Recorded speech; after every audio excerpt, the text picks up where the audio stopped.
સૌ દર્શકોનું દીપક ફાઉન્ડેશનમાં મહિલા કિસાન સશક્તિકરણ પરિયોજનામાં હાર્દિક સ્વાગત છે।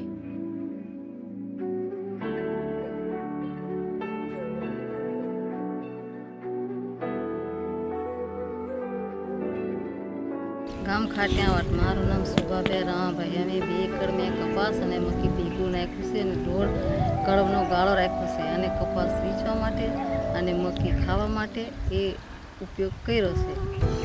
હવે મિશ્ર પાક કરવાથી શું ફાયદો થાય? તો મિશ્ર પાક કરવાથી અમે 2 પાક લઈએ છીએ અને મિશ્ર પાક કરવાથી 2 પાકનું ઉત્પન્ન થાય છે, મકાઈ ખાવા માટે અને કપાસ વેચવા માટે। અને કદાચ એક જ પાક લઈ એક જ વાવેતર કરીએ તો એક જ પાક ઉત્પન્ન કરી શકીએ છીએ 2 ના, એટલે મિશ્ર પાક અમે કરીએ છીએ 2 એકર જમીનની અંદર। અને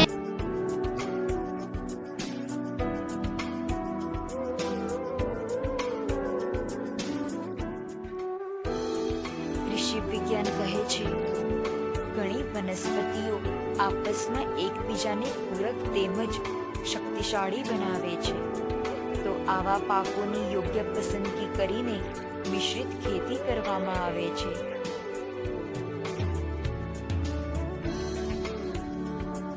ઘણા ખેડૂતો તુવેર અને મકાઈની મિશ્રિત ખેતી કરે છે।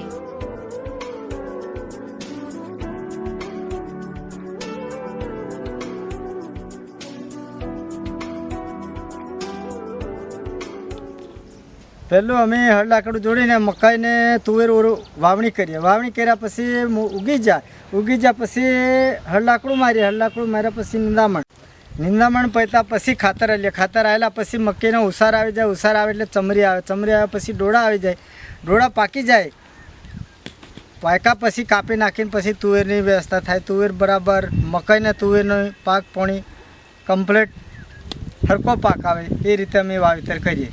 બંનેનો ફાયદો મકાઈ ને તુવેર में હરકું આવી રહી રીતે પાકના ફાયદા તુવેર ને મકાઈ જોરદાર પાકે એના હારી બધું મિક્સ વાવે કરીએ અમે। મિશ્રિત ખેતીથી ખાલી ખેડૂતોને જ નહીં પણ જમીન અને સાથે સાથે કૃષિ પર્યાવરણને પણ ખૂબ જ ફાયદો થાય છે।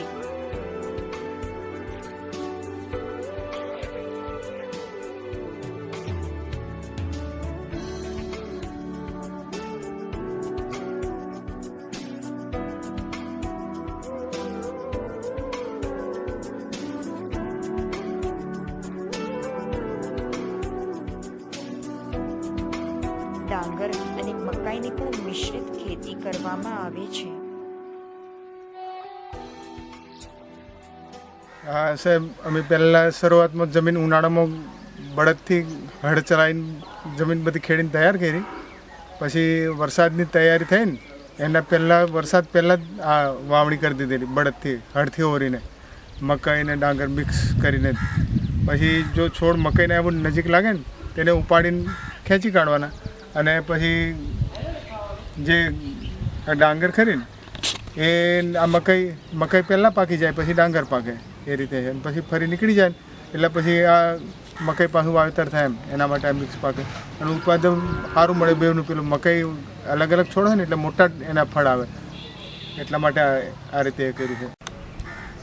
અને એટલે આ ડાંગર અને મકાઈ મિક્સ પાક કરવાથી સાહેબ છે ને આ છોડ અલગ અલગ મકાઈના હોય ને એટલે મજબૂત થાય ને એની પર મકાઈના ડોળા મોટા આવે અને ડાંગરનું પણ ઉત્પાદન સારું મળે છે, એટલે મિક્સ પાક કર્યો છે આ।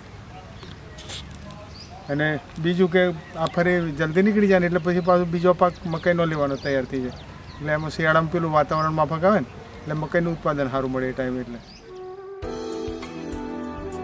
ખેડૂતોને ખેતીની બાબતોમાં પ્રતિકૂળ પરિસ્થિતિઓમાં જોખમથી બચાવવાની શક્તિ મિશ્રિત ખેતીમાં છે।